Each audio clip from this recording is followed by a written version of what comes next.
Hi, Monica. Hello. Hi. Dam talk more. Oh, dame Patian Zara. Ang pasabera kan congratulate pot du che UK na chatak miners na ithokta ropui kan ti le mai helai tang chuan chuwangin thinlung takin longpui na kan han han sa che ani ti chuan in hun chatak mai min han pe thei hi alomom kan ti le mai i boizia kan se a UK an hain thotan te om te kan lo mai ruat ve riai ruaya hei tu na hian ke ni dara chuanin chon nu dar ni apel to hlek ani ta a khalama chuanin I breakfast hunvel breakfast is hunvel aniem Oh, ni sing. chuwangin I buai ni ti kan hrenga ma sei buai chung chung po hun tu tak mai min te ka wangin thingdung takin lom thu kan sai masale photani chu ti chuan engtin nge UK a hian nursing na thok tur hianin akal thei ani ti ro hriat dan velte khamin hru thengem Oh, masabera chuan kum sang hi som bakwa kum toblam khanin ka shia kum toblama khanin advertisement ka huwa mo page pakhata JJ personality ti page khanin buja free in kol na noya khanin kalau mua chuanin hei sabram kati mai ram dang na thoka enge nursing na tho hi kalau chak thini mem ta nursing ka zer lai tang to khan chuanin ma se kal kong ka shengai lo ni ma chuan hei south lama tang chuan min kal thin ti te kan sheta ma se hei kal kong ha ka shelo ni min ko mu tu le nge min kai shwai tu tu ranom lo ba khan chan tha te kan nei lo bok nen chuanin kami page ka mo khanin enge contact information le khatiang ma khanin korong contact ngal chewa chuanin khata chang khan ni deuh ber mai chu JJ personality Facebook page chang khan mo kalo mo achang thung te han rona thadon hi an chei du zong ani te chuan an te han korong contact chewa chuanin coaching te hakan kala khati khan ni deuh ngal muk mai kha I han theta kan page khan in Facebook page khan I lo buta I chung te na in han soi lai bo luak vel takha ka he chiang cha khoma in ring hel ve thawem nge in ring hal sar maya I ron ti nga nge ni khalai vel takha ka he chiang cha kan ring ngal ti la nang ma ha ka she sa shim ta chia ila shia em chu ka shelawa kha mana han ti ra kami 2019 kum ti thau kha na mi le kha Singapore na ri thon lai thau khan karon Chinese hon ta ka tro heta Gloria interview te amo dan kami ya kal tu khan kan han sap ta ma se shi sian na ten tin no le nge salary base zong han thir khan chung te khan nge mun hla ta ka tu han chuan thatok lo de we te khan ti ve de le ka ba in lo de wa khati lai khan chuanin ti khan ka kal thei lo ta chuanin 2019 khatia Facebook page ka han mo le khan nang ma ha karon call ngal chia shi se na te thato boka chance om don chuan ti ve ka du ve ka ran ti ta nang ma khan tiang chu tia coaching ange in pek to thu le mo enge in lo tran to zo ka ni chu ta ka mo chuan ka lo mo chai de nin ka sia chuan enge coaching ka lai te po ha in lo nei no to chuan karon zom ve an ka tia ma se khami nu po khan hi tha khat ve kha chu ka la in ngai to ani te ma po khamo chu te khan veron kwa ye chu tia mi ten ton to ni chuan ma ni mi le nge mo vai ho le nam ni lo in bum tho om don mi khan an tia anin han ti chin la coaching te chu han kal chin la I chak thin box ya kha an tia chuanin nia kha ka han hei kala lau thong deuh tho ni chu than chu tangai ting tang hot pon lo kal don ta ni la eng nge ke ma in kangam tak tak kangem nge shiat ngai mai thok turin ka in ring to kem ti ang chi te question tam tak lo om ta chuan te khang zong kalsan khan mo hila enge Mizoram le India ma kan lo te ka han khai kina enge job satisfaction i kha midang chu ka shelo ta ke ma khan i hey ai mo develop zok i thiam na sang zok man ro chang kang zok khatianga in expose kha ka cha ka ni chu i enge no zir ama te po khatianga i knowledge te han ti zau bel na tur ang chi min provide thei tur khatiang hospital liana khan tho ka du ni chu wang cha kan ti sin roi potang e kha ka tia chuanin chan te kha kan so ma kan shil sia ma se ania an plan chang kan ne du zong te nang no chak zong te nang kan ti khan coaching kha khat le chan ve ve ling kal pui nu anin ka sia ka ron join ta o ka ron join ti dan ve chu ni mai le chung ten cái hành sụp ta chưa chung của em tuần ta ta cái lâu ni ta phát mấy cái chuyện yêu kia is sụp ta rồi mà ya anh nuôi mi tiệm kata ta thổ ha challenge in nghe ông mai siết anh nuông hẳn tí là hay na thổ anh ta hay nuông vắt anh thì lâu ta mà sẽ chú đi lâu chiang à rồi chiang so far so good cái tìm mấy anh nghe cái vạn này cái thổ này hi mua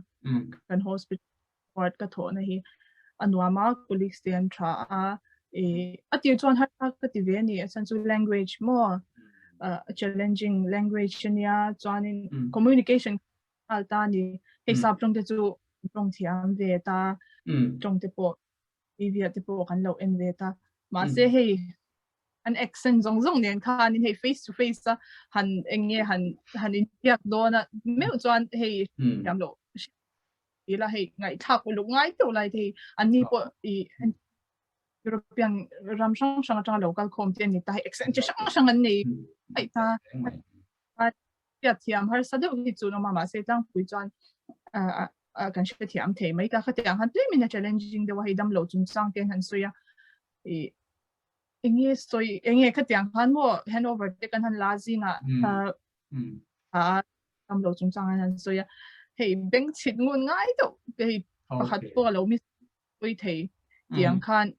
ni ta shi om ka ti deuh hle ka engine tiang chuan dam lo ka en ko lang an chung chang ka sha hei paper vela dam lo chung chang vel chu hei print out ve ka in kim kha details in ente ve medical notes om ve boka chuan ma se an atong kan soi ko kha poin model chin bang khan zana khan nge lo ti te mo chuna khan nge za khata khan har sa deuh hle ka chuanin ram dang ti taka chung te hlat chian te hlat mo me chiat nei mi alo a han kal chu alunga leng tu a khabi kha a har sa se nge tum ne yakal mo kan ni to a nge lung len hwamin I kan ka te khatyang ti kha chu hei to dan om ve zel chian tar te kan siama anwam ve zel mai ta mo chan kan working environment te lo nom chuan colleagues ten lo fela khatiang ni kha chuan hei lunglen te po zia an tho te po nuam chho ve tu na chuan nuam khati ve to mai IELTS 7 bands kha score no mai voi khat attempt ta mun tanga exposure po hian nei ngai em ani box si lo wa kha in tin nge moni iti chu le min chu te IELTS exam kha kami advertisement ka mu nu khan mo coaching karon join ati khan OET tu khan kan in prepare ta em ka shela wa ma sti anu khan inge information te kha kan han dong thar le a ati kha son ye khan b band score IELTS khan 4 band kha registration UKVI purpose tan khan atul awang khan in apania exam tu khan kan in prepare ta OET kha ti masang kan ti ta coaching te kha kan kal no la re baklo kha chuma se no khan IELTS UKVI khan 7 bands kan score thei chuanin OET kha zia ngai lowe khan ti ta chuanin enge kan han ngai to enge mo poisa sem tlem theina zok mo hun du lo zok tur ini kan kan han shia achan chu IEL ta kan 7 bands kan low score lo chuanin I OET kha zianga hun kan safe book anga chuanin exam fee zong zong kha OET page exam fee to ta sing thum vel nge tan nge IEL test tam le thok ani chu ai chuanin kami tu khan ke coaching kha IEL test han kan focus le ta ni chu nge kan trainer mo ni se khan min han ti chuan nge coaching te khamin pe tha me ma kan soi lo kanga zaw de lekin khalai kha ma mi si chunga po kalom ma chan chu hey coaching min pek lai khanin mi mal tin khan min shia ka ti mai enge ai engtin nge min kai thoang ka ti mai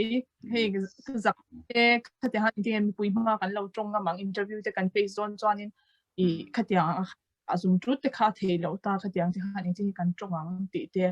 chuan khatia ang tong khami mal tin khan kan har sa na lai khamin share sakta khatia ang ti khan hi an vai khan group kan ni wang khan min enge a hu ho in ti khan in zir ti top lo ta kan weakness kan tlak cham na lai zel khati khan min share saka khatiang khan min zir pui ta khami khan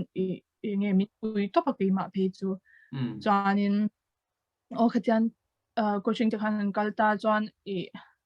coaching kan han kala chuanin thakhat vel kha kan tin ka shia IELTS khamo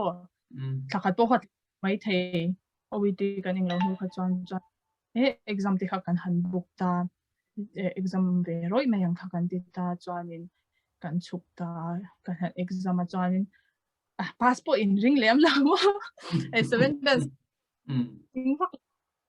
nge wait cut experience na nia expect vak tur kha ka she law ni chu ti ngai na vak kha ka she law ta question om sa han ji vak tur kha tiang si kha ni box si lawa chani nervous to khan kan exam kha ka han pe ve ringo ta chani enge ke exam lai ka ti mai speaking del kan ti lai pe ka chani enge thil engem khamin zo na kha hei ka chang mol top kha ani chu ka nervous ve box sin en khan chon ka chok kha ka thok hai don chiang le tu kha ka ti char chu 7 bands chu ka score don lo chiang le tu kha ka te cha ma se henge ti chelu tu kan kha chon ka in shell wa ma se 7 bands an ka chon ka in ring tel dawa ka score 1.5 pelen ni ka ring kha ka tia chonin an result there on swakta 7 alo nia kalom khop maya patyan liawania le chung te mo ate nang ma ni te du sang na le min tong try sak na zar te kanita ka ngai toilet ta enge hey mani theina se chuan na theilo shim khatiang khamo chunglam ka ti mai chunglam kha lo tel nge lo ome ti chuanin kha IELTS in thing ta ti chuan UK hospital atang khanin an HR pa khanin interview ta chia video khan JJ personality officer khanin kan te lights te floodlight kan on ve ti kan ti ni ka tra ban chak ve ma interview don ya khan kata interview kha enge amin isia har ni sia kin harapat ni sia interview khamo kala sharinga ka nervous khop mai ma se karin ai na har lo chan chu an documents and kim kha kan submit vek to kan experience khoi wa ta nge posting kan ne china enge kan experience na field kha an shida kami be o kan question min zo ta hey til har lu tu college chu ni thauna in ani thawa ma se khatianga hey til complicated de te ani lo ta ni chu chuanin karin ai khan ola ba ka enge interviewer te kha an polite me man nui sang me hey an me mo question pa hi thum min zo no pe kha chuan hey ka relax to ke ma khamo tense do kom kha hey min ti khami a khan enge interview ang pui le enge khatiang nervous de tu ang khan ani lo ani ti kha an ma ani khan hey min ka oman tinwam ka ti mai an nui sang ti khan nervous chu o chu ti kha ti ta chuanin enge friendly de khan interview khan kalpui ani chu khami khan in tran pui to pa chen chu ka nervous theilu tu ka ma sen ma em man pulai an luisa mo sinin kanin i chan na te po ka he ka the ang ka chu ka changa chuan sia lo te po chu ka nei thaw ke ma pon chuanin ka sia chuan thadin ka soya ka lo she lo ma e ka lo zong chua ka nge ka lo enang nge ka lo shingai ne lo wa chu te ka ti ta chuan ti khan o a har salu tu lo chu tiangin I kan experience na feel ta ang zong le book knowledge tem te I basic deuh min zo chu tianga thil khir khan deuh om lo dot khala le ta CBT computer based test tiania clear min te min han te computer based test khanin in tinge zo na local a har savia lo em ti vela kha nge computer based test ti mi sim sap tong nge GK nge nursing nge zo ti vel te ko kha shelawan tamin garing o a shelawan tam karing ke po ti chuan kam po to pa computer based test tan ti khanin he computer lampang ani don mo ka ti mo tan ni chu ton mo he computer knowledge tai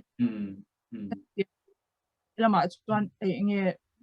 notes belte engkim kha nge computer pe kan da se ka tiang kan skills khan en du nge moni ni nge nyang o ka tia ma se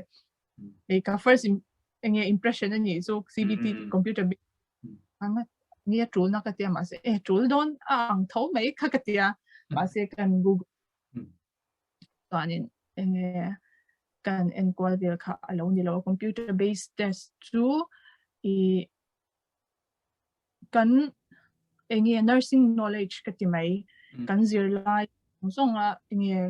kan nursing kan zir lai ka tiang subject chu sang input khom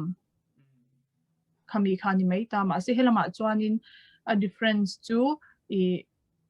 input khom han tia khan medical surgical ani tlang pui ani mai san midwife atel lawa pediatric atel lawa psychiatric nursing atel law boka chuan medical surgical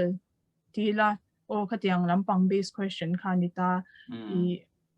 I ka sia swalo chuan zang he za som hi oma chuanin khami MCQ type anita question khamo computer ma kan chua chuan exam kan chuanin AQ bi kalanga te khan oma chuanin kan exam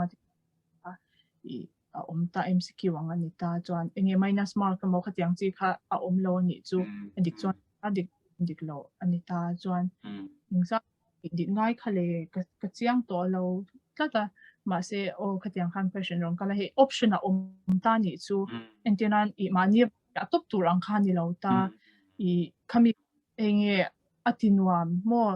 I ma se khatiang using ve thau na chu enge a tricky ve thi nge answer yang an ta khatiang patan englo nge knowledge ka chu apoi mo thowa ma se I agency hianin enge sample question ka tin mai he question local ka tiang si azir tu te khamin pe ve ta ni chu manin ti khan bang bo do kan zir lo ta ka tiang ka chu lo chuak khe lo mai thea mo lo o ma vanile lo te ponianga ma se khatiang sample question min pe pangkhan ka in prepare ta ke po chanin ke ma tanin book knowledge ka le khabusang hui hote ka refer ka zir ve tho ta chuan UT an ka en kwalta I khatiang khan min chan pui to pa chuan chu sample question min pe ko po helpful to ka ti IELTS lo sei lo kanga I coaching kha chuan min pui na salu to ka ma se ten min zir tir thei bak hi thil tam taki ma ni ngai ta chan chu limited time I class kha chu udar kar khatiang zat le kan dia khanu kami hnuwa khan enge kan ti mo kami kha poi mo ta anin YouTube kha abikin ke ma kha IELTS kha min puina sa to patuna taipila mo YouTube khan IELTS enge listening reading writing kha khatiang khan a chi sang videos ka entur omani sample khamo anin time kha ka in khami time atopa han answer hi anda thin ta khatiang videos a khan to anin khan ka prek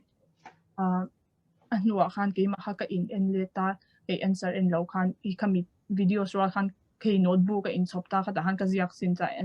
answer ni tur ka ngai kha cho nuwa cái calculator ni kami khan in pan nge kati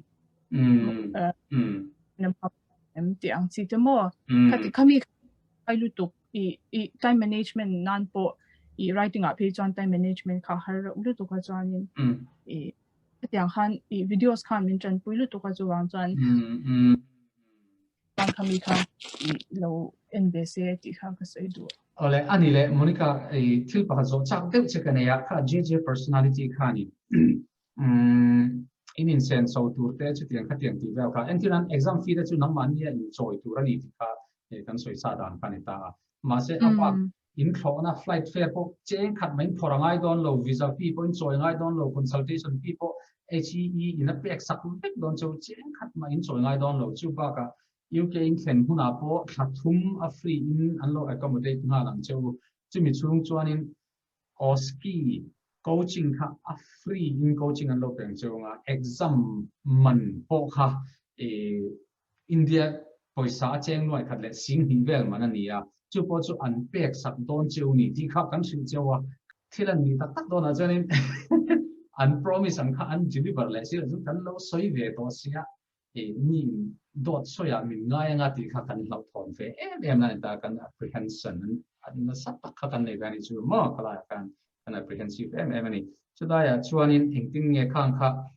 anti ang ti kan soi ho kha I chunga khan anti tan ni em ti kha min han fi ke te khongai ni en kim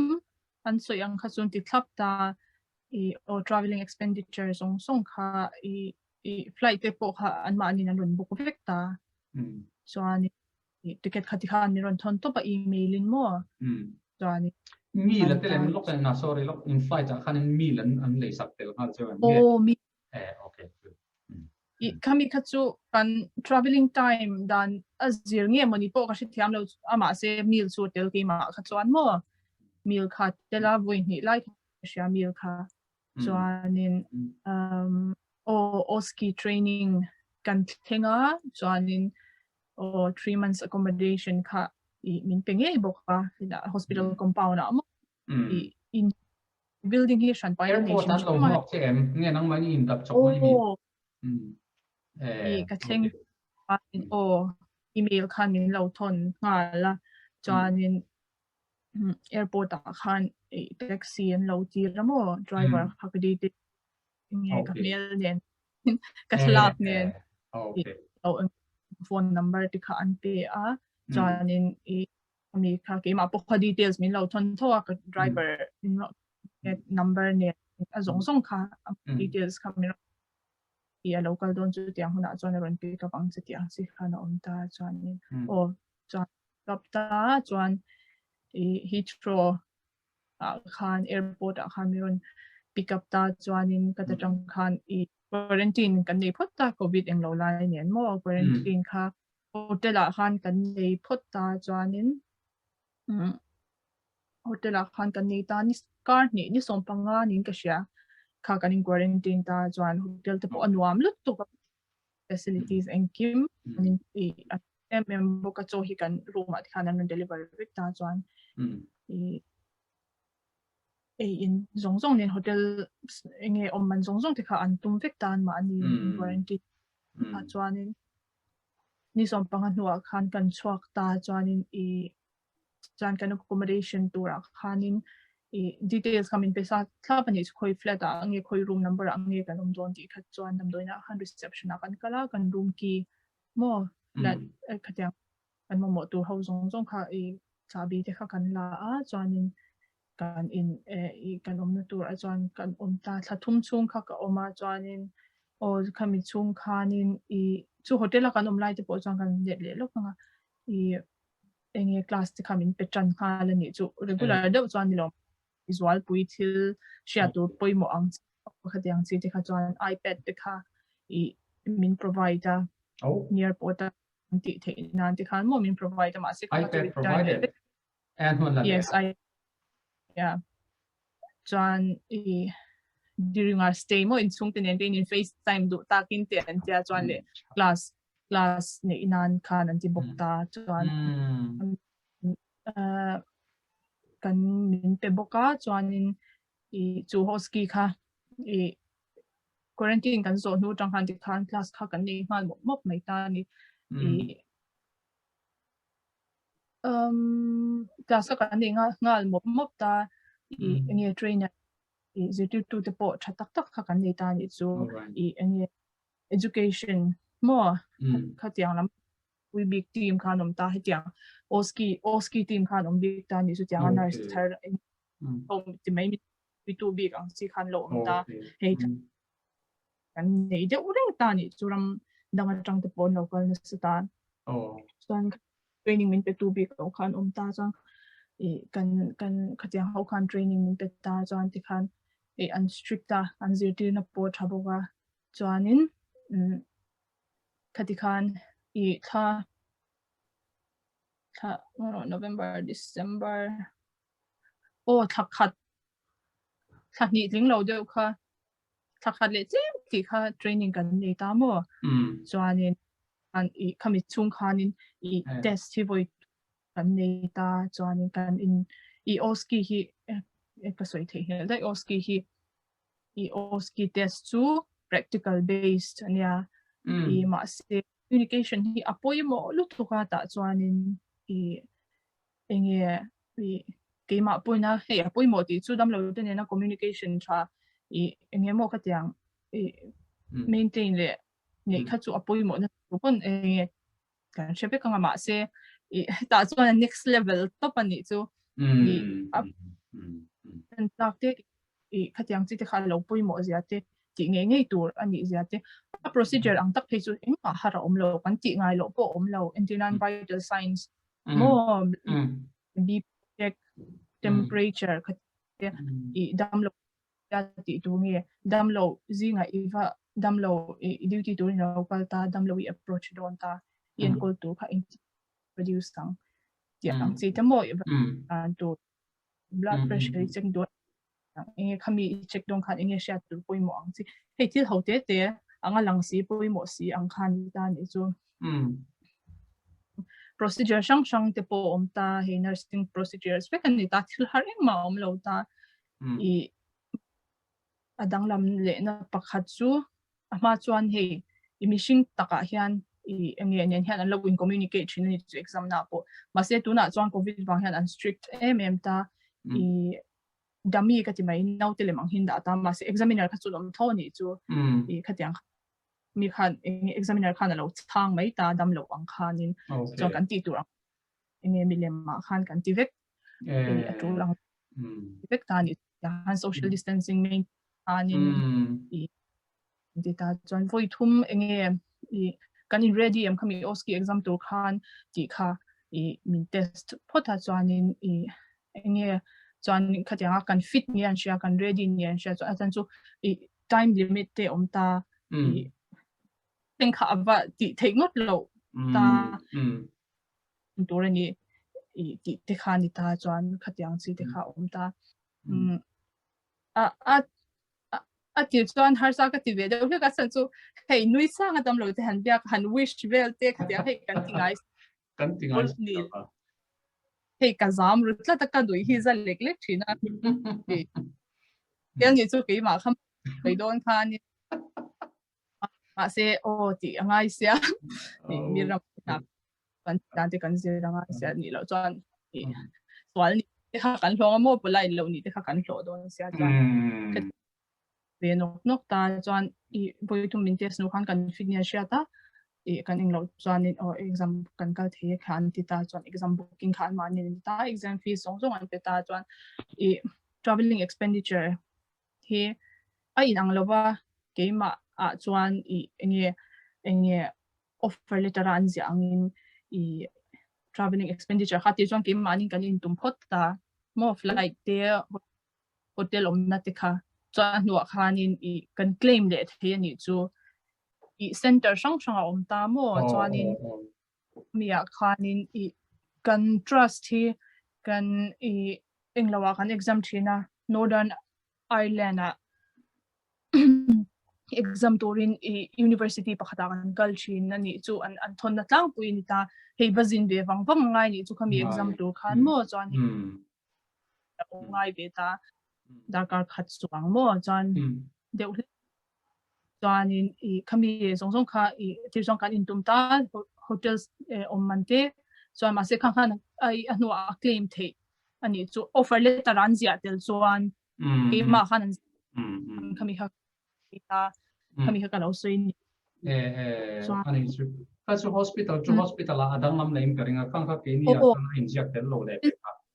demo kan soi ai na lo zok ti na ni kadiang khan na ilang lo wa ani chu ani kadiang khan yo exam chu kan ba peta chuan o chu practical based deuh ber ani chu massive communication I poimo deuh mo I thil har om lo nervous ve thaka I exam na khan examiner pakhatang room chunga ti khan kim articles le mi nen khan om vek ta ti khan exam khan min ang lo ta chuan nge CCTV mo ki om vek ta report ta kami assessor na nuwa khan I pass niya min siya chuan min pass anga chuan kami assess nuwa khan midang inan enve lenga athato kem tiang o chuan pakhat cheu decision khan ni lo ta ni chu okay khan result kha emailing kan dong ta pass te chuan pass lo te am thei ta chuan pass lo chuanin I kan lo soi zau lok ka she sak ten lo om takin tinan mun chilia kan exam ke ti mai assessment mo tia chuan planning implementation le procedures kan nei boka ti tur pa ni hi kami kha kan exam ta entinanin pakhat ta cheu ti lo fail ta chuan kami pakhat ai lo fail chuan exam le huna khanin avai exam exam ngai to lo mo kami I fail na che te cheu kha exam theya chuanin and si voi ni an pe in ka sia kami first attempt nuwa la fail chuan voi ni very chance an la pe mo chu ti ra kan soi dan min sil dan ko ni ta voi thum chance an ne an ti kan ta mo chu ma se I soi ma chan har tak ani lo tirol attention pe ka coaching kalai attention pe ka attitude the box on tina de barani in ka sia apui mo lu o time minute apui mo boka zeti tu te ngai thak thata nge chuanin nge thilhar nge han thiam lo tur kha om lo ma se ke ma ni a chuan thak ta ber chu chong kam le chong dan vel kha tle ngai vak lo ani wang khanin atir chuan a shom ka ti ve dewa shom ti la ve dewa ma tiang atil han har tur ka thei lo nga ti ang tu chi ang kha chu om shaning ka shelo mas te thil har sa kan ken ang lo ve le ta mishing chu ka tiang khan mo ase hey minol pui chuanin nursing kan pass thei chuanin enge ka tianga han har han tia han kun vong na tur chu ni lo ti chuanin chu tin chuanin nia health education England in kan agreement ta hete hi kan lo tiang an tiang ka chu I chuan lo ti chawek ni na langa alom te maya an soi ba po kha I hom na hospital te an chat zo ka wa nge ni na ma an lo rio ti fal che wa nge ni ka he chi ala wa khalaya amuna traveling allowance han ti chi te le in ti te pe ka chu soi lo top khani ta free accommodation khathum chung po khan rin ka chun mani in tum tu ti kha kan thria sa khani ta ma se chu ang chu I wan ni reng ka sia mi dang song song chon be se tu chu ni chi ala wang chu ti ma yang tro ka chu ka zo chak de se chu ai agreement ta kan ziak ni lem lo ma se soi zau na kan soi kha oma OSCE an in exam tin chuan NMC Nursing and Midwifery Council of United Kingdom registered nurse an lo ni to na chumi registered nurse an ni to chuan in permanent residency and deal theini and all khop mai ti kha discussion anga kan soi ni tani agreement point ani lo kha hi chu discussion angin kan soi chu I deal to permanent residence oi kalau lang nga event lo to pa ke ma hian mo pa te ka shedi kem chu ka shelawa mi soi วันนี้ให้มีดีลที่ดูเห็นให้มีรามาเห็นปุ่มงาตลอดง่ายจะมีดังอาชวนนี่เชี่ยตามีดังอาชวนนี่ตาเชี่ยมั่วPR deal ตัวชวนมีดัง foreigners ดังจูปุ่มงาง่ายตามาเส้นนั่งนี่จู HEE Health Education England นี่นะอัลลัก nurse foreign nurse นี่วางินจูนี่ข้ามีค่า special facility แต่จริงกับพักมั่วอันเปียกจูอัน discussion อันนั้นสวยแต่จูเป็นลงไอ้ตัวเด็กข้าอัตตักนี่เงี้ยลูกก็แค่ดูเลตาดิจูนี่แล้วไงสักชวนินautomatic ชวนั้นหัวมาแล้วว่ามาเสอันดีเวงายอันดีชวนหัวตัวร่างอันนี้ที่ข้านินมิมฟิลนี่กันตีดีน่าชวนมั่วมองว่าฉันซูโม่ตัวนักเรียนอินเดียแล้วมันเมลเชียเด็กเบชคุยแต่ปอนเวนวัลตาเฮ้ยเซตเดิลให้ตาเล่นตุ้มอังเวกินันโลกาลอันนี้จุ่มภาษาเนี่ยตัวเนี่ยอันนี้ตาแต่ยังเขาจวนตาอินการิงโลตามาเสียโอ้ยสวยยังคันปีอาอดีตเขาเทียมที่เขาไล่แต่เขาอันมานี่ปกติเราจอดแค่เราว่าเกี่ยมาอย่างกันแล้วไงสักวักเลยนังชวนท่านนี่ตุ้มโลตรอค่ะ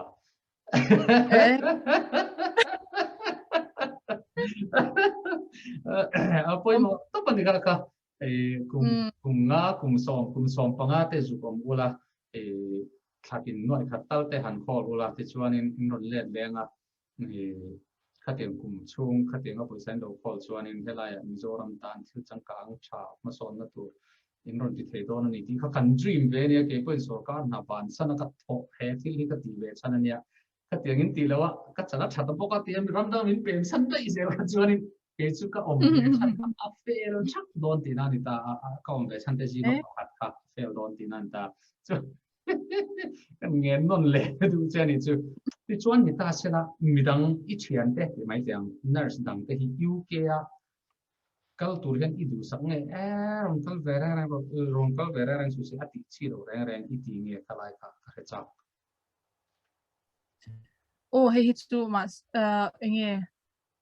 personal opinion top katia hey du than na du dan song ini malam hun clear da ong te tu po mission kani vekta ini plan te mo in ang lo vekta to bang chuanin ma se ini lo real ru ve de to mo kal ve chak re mo katiang si du ve rup na lo ne an chuanin chance last try hi a tha katia a chan chu istoi to ang khan kan rama re theya tama OTMC a sarkar na kan in dai seng si lawa phat lai hun hi private hospital ve ra te an thok ta har sa ni mo internan chung ko chom tur nei tan phei chuan ma ni po kan in chom thei chok ang ani ta khatiang wang khan in a thenin a tha ke chu kan lungoi to ken ti ni chuan lu to ka chung te ne na om to ka luom